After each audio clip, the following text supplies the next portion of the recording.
안녕하세요, 여러분. 피니쌤과 함께하는 단소 달인 만들기 프로젝트 1편을 시작하도록 하겠습니다. 준비물은 단소를 챙겨주시고요. 그리고 필기구가 있으면 도움이 될 것 같아요. 그리고 맑은 정신을 가지고 수업에 참여하면 되겠습니다. 지금부터 시작해 볼까요? 프로젝트 1. 단소가 도대체 뭘까? 단소가 도대체 뭔지 알아보고 직접 불어보는 시간을 가질 거예요.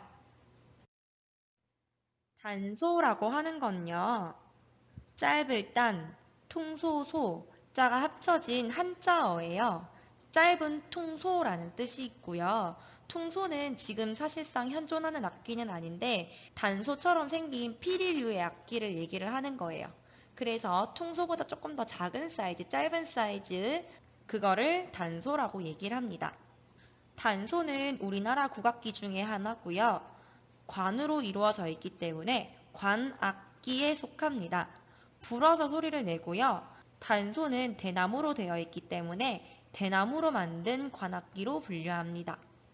그리고 단소는 세로로 불어서 연주를 하죠. 관악기 중에서도 가로로 부는 악기들도 있는데요. 대금 같은 악기가 여기에 속하겠죠.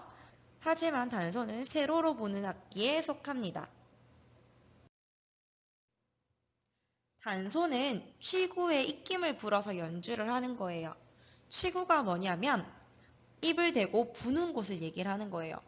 불취, 입구 자를 써서 입으로 부는 구멍인데 바로 여기 빨갛게 되어 있는 부분 있죠?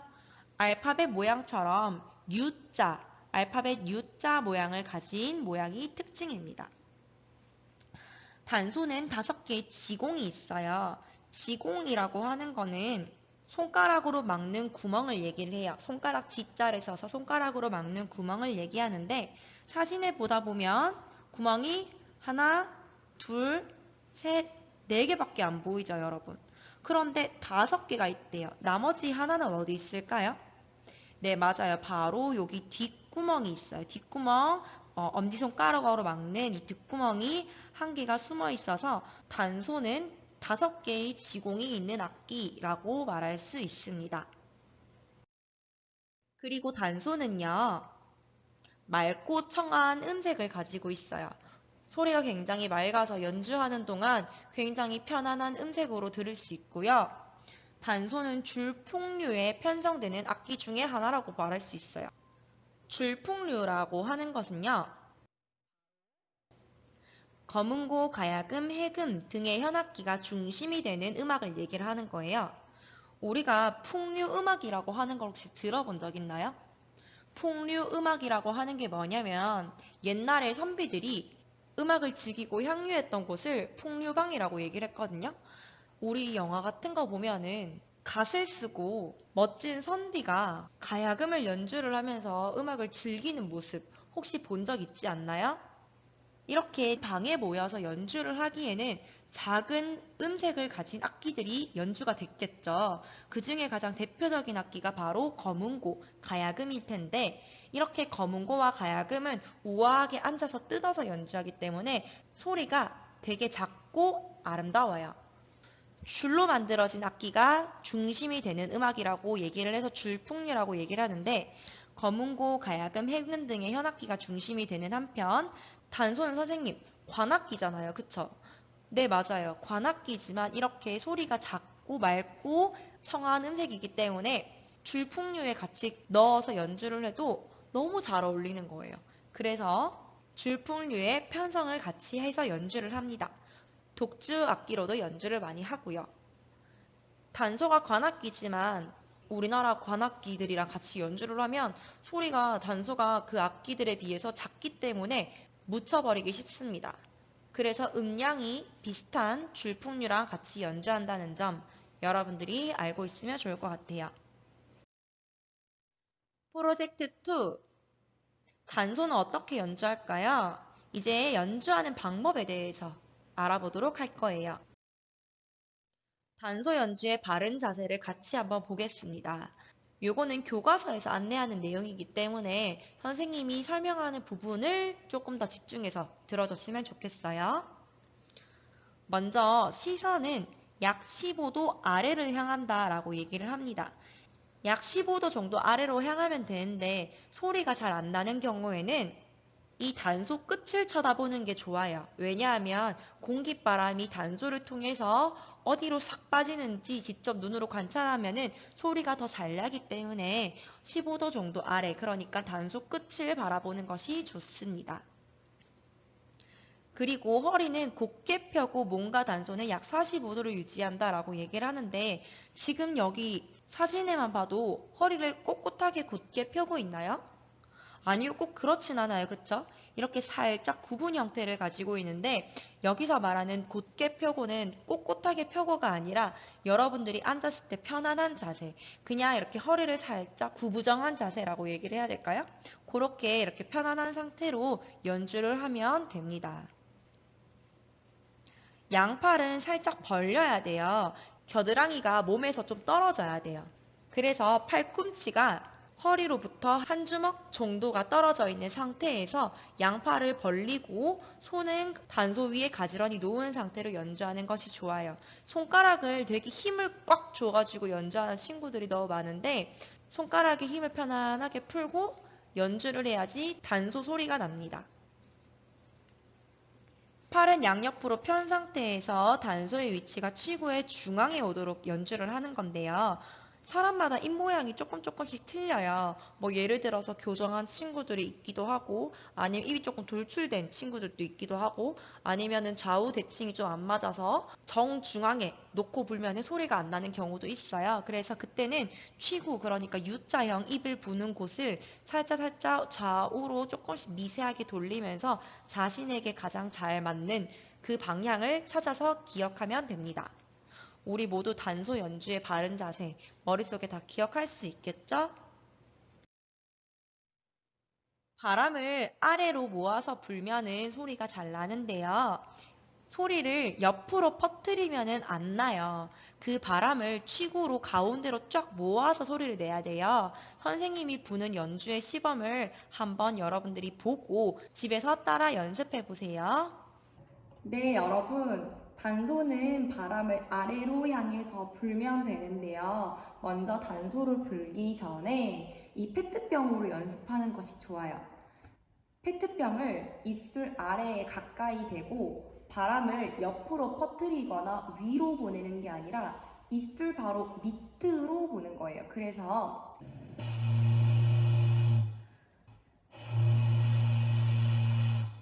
이렇게 바람이 들어가는 소리 느껴지시나요? 바람이 부딪히는 소리가 안 나면은 바람을 잘못 불고 있다는 뜻이에요. 정확하게 바람을 입술 밑으로 해서 이렇게 소리가 날 수 있도록 연습하는 것이 제일 좋고요. 이게 잘 된다 하는 친구들은 이제 단소를 연습할 거예요. 여기 가까이 보면 U자형으로 되어 있는 치구가 있죠. 이 치구, 그러니까 불치 입구, 입으로 부는 이 구멍에다가 입술을 둘 거예요. U자형이 정 가운데 올 수 있도록 가까이 대고요. 그 다음에 바람을 아까 전에 불었던 대로 아래로 불어주면 되는데 불기가 힘든 친구들은 여기에다가 시선을 꽂고 그 다음에 바람을 이쪽으로 향해서 불어주면 됩니다. 사람마다 입술이 가지고 있는 모양이 다르기 때문에 꼭 이 정 가운데로 입술을 두지 않고 살짝씩 좌우로 돌려서 자신한테 잘 나는 방향을 맞추면 됩니다.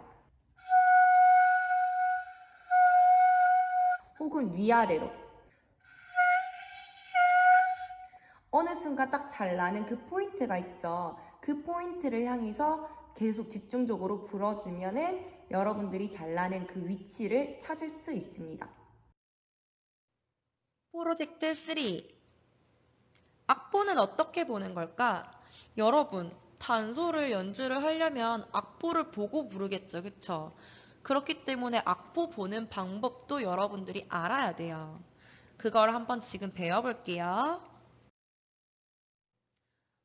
단소에서 사용하는 악보는 바로 정간보입니다. 단소에서뿐만 아니라 우리나라 국악에서는 정간보를 사용을 하고 있습니다. 정간보가 뭐냐면 우물정, 사이간, 악보, 보, 자의 한자가 합쳐진 형태예요. 우물정 한자를 같이 한번 보세요. 이렇게 네모가 있죠, 그쵸? 이 네모 사이사이에 악보를 그려 넣었다라는 뜻이거든요. 이렇게 생겼어요. 마치 원고지 같죠, 그죠? 선생님이 방금 설명한 것처럼 우물정자가 이렇게 쓰여져 있는 상태고요. 이렇게 세로로 음을 적어서 악보로 나타낼 수 있습니다. 그리고 밑에 보면은 이상한 기호들이 있는데 이게 무슨 기호인지 아시나요? 네, 맞아요. 이거는 장구 기호예요. 덩, 쿵, 덕, 더러러러. 이렇게 다양한 장구 기호도 정간보를 사용해서 나타낼 수 있습니다. 우리나라 국악은 정간보를 사용한다는 것을 잊지 말아주세요. 자, 그럼 정간보는 누가 만든 걸까요? 네, 바로 세종대왕이 만든 악보입니다. 여러분, 세종대왕이 정간보뿐만 아니라 여러분들이 가장 잘 아는 뭘 또 만들었어요? 네, 훈민정음 또 만든 사람이에요. 세종대왕은 우리나라 백성들이 우리 고유의 글자를 알았으면 좋겠다라는 마음으로 훈민정음을 만들었고, 또 세종대왕은 우리 음악을 되게 사랑했어요. 그렇기 때문에 우리가 지금 연주하는 이 음악을 우리 후손들에게도 물려주자. 그러면 악보가 있어야 되지 않겠느냐. 우리 고유의 악보를 만들자. 그래야지 우리 문화가 이어지지 않겠어? 하면서 연구를 한 게 바로 정간보입니다. 정간보는요, 동양 최초로 음의 길이를 표시할 수 있습니다. 그 전에는 음의 길이를 표시할 수 없었어요. 옛날에 쓰던 악보들은 이런 식이었어요. 지금 보면 한자가 막 늘어떨어져 있죠. 이게 뭐냐면 우리나라식으로 표현하면 도레미파솔라시도 개 이름이 적힌 악보예요. 그런데 이게 도레미파솔라시도 이렇게 나와 있는데 도를 몇 박자만큼 연주해야 되는지 레를 몇 박자만큼 연주해야 되는지 보고 한 번에 알 수 있어요? 모르겠죠. 그냥 이렇게 따닥따닥 붙어 있으니까 얼만큼 연주해야 되는지 잘 모른단 말이에요. 그래서 세종대왕이 이 한 칸 한 칸을 한 박자로 정해서 음의 길이를 표시할 수 있도록 만든 것이에요. 그렇기 때문에 양을 나타낼 수 있다, 있을 유자를 써서 유량악보라고도 얘기를 합니다. 정간보 읽는 방법을 배워볼게요. 선생님이 학교종이 땡땡땡 악보를 가지고 왔어요. 정간보로 가지고 왔거든요. 선생님이 아까 전에도 설명을 했지만 네모 한 칸이 몇 박이라고 했죠? 네, 세종대왕은 네모 한 칸을 한 박자라고 정했어요. 그런데 네모 칸이 지금 여러 개죠? 너무 많아요. 그래서 여러분들 여기서부터 연주합시다 할 때 네모 몇 번째 이렇게 얘기를 하지 않고 이름을 붙입니다. 명칭을 어떻게 붙였냐면 정간이라고 붙였습니다. 이 네모 한 칸을 정간이라고 부르고요. 그래서 1정간, 2정간, 3정간, 4정간이라고 부를 수 있습니다. 그리고 이렇게 굵은 선으로 쳐져 있는 거 보이나요? 마치 서양 음악에서 마디의 개념을 가지고 있는 이 부분은 대강이라고 얘기를 합니다. 그래서 한 마디라고 생각하면 되고 한 마디, 두 마디 이런 식으로 세면 되겠습니다. 1대강, 2대강, 3대강 이렇게 부르고요. 그리고 각이라고 부르는 이것은 한 줄을 의미합니다. 그래서 정간보는요. 위에서 아래로 읽고요. 오른쪽에서 왼쪽으로 마치 옛날 문헌을 읽는 것처럼 정간보도 똑같은 방법으로 읽어주면 됩니다. 방금 배운 정간, 대강, 각이라는 용어를 이해해야지 여러분들이 정간보를 훨씬 더 쉽게 읽을 수 있습니다. 자, 여기서 퀴즈. 여러분, 이각, 이대강, 일정간에 있는 글자는 어떤 건가요? 다시 이각, 이대강에 있는 일정간에 있는 가사는 어떤 건가요? 찾아보세요. 찾았나요, 여러분? 자, 같이 한번 확인해 볼게요. 이각이라고 했어요. 각이라는 거는 한 줄을 의미하죠. 오른쪽에서부터 왼쪽으로. 여기가 그럼 1각이고 여기가 2각입니다. 그쵸? 여기는 3각입니다.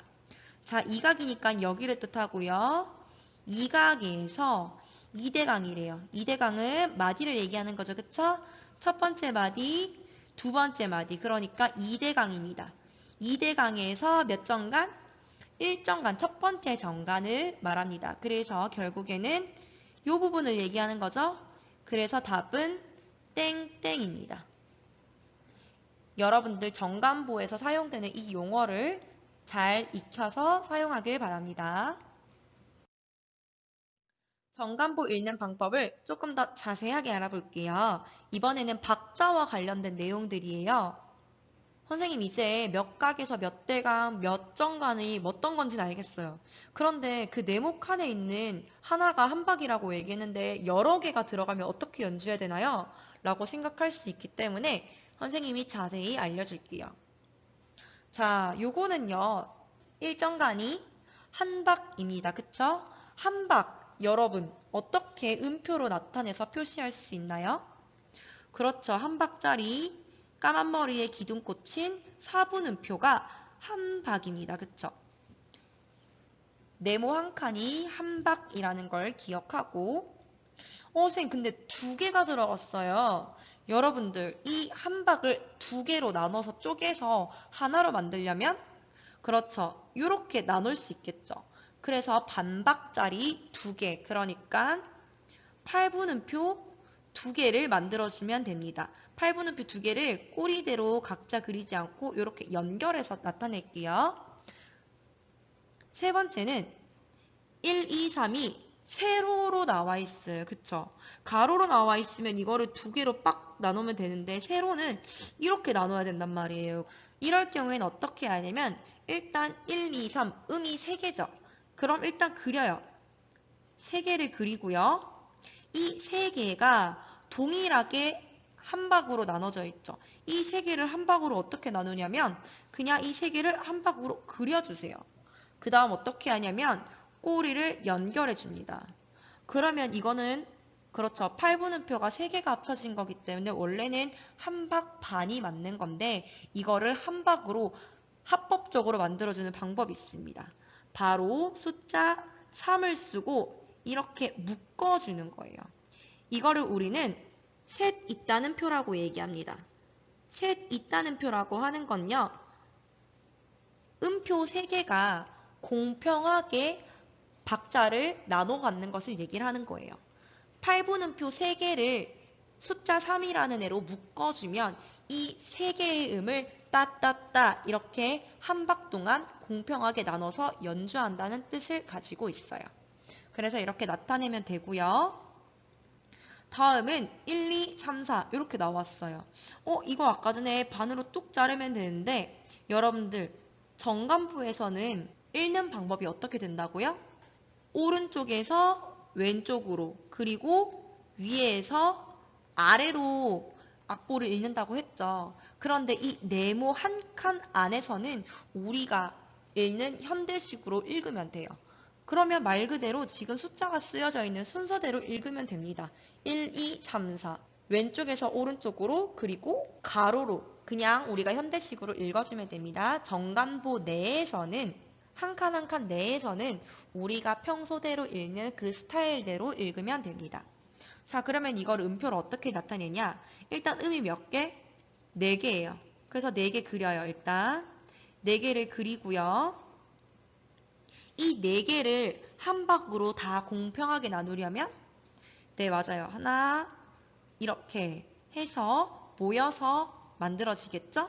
그래서 이 하나는 4분의 1박을 가지고 있습니다. 4분의 1박 가지고 있는 음은 바로 16분음표입니다. 16분음표 꼬리 몇 개?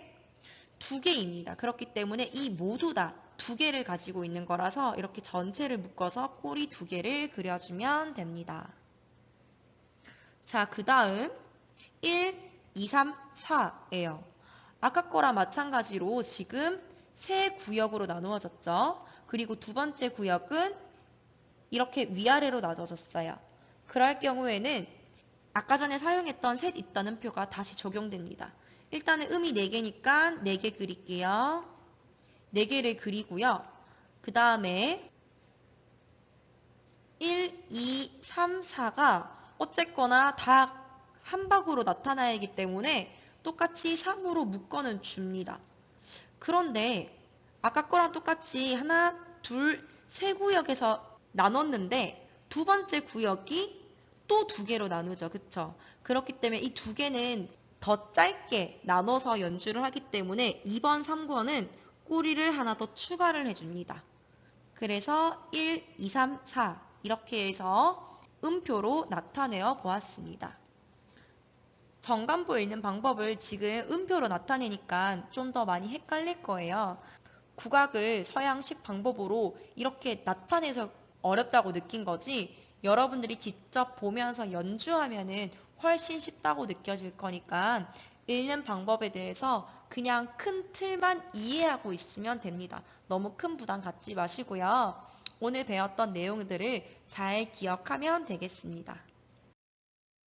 오늘 수업도 열심히 잘 따라와줘서 고맙고요. 집에 있는 단소로 같이 꼭 따라 불러보면서 소리가 잘 나는지, 선생님 저 소리가 잘 안 나요 하는 친구들은 선생님한테 개인적으로 와서 말하면은 선생님이 소리가 잘 날 수 있도록 팁을 공유해 줄게요. 우리 다음 시간에 만나요. 여러분 안녕.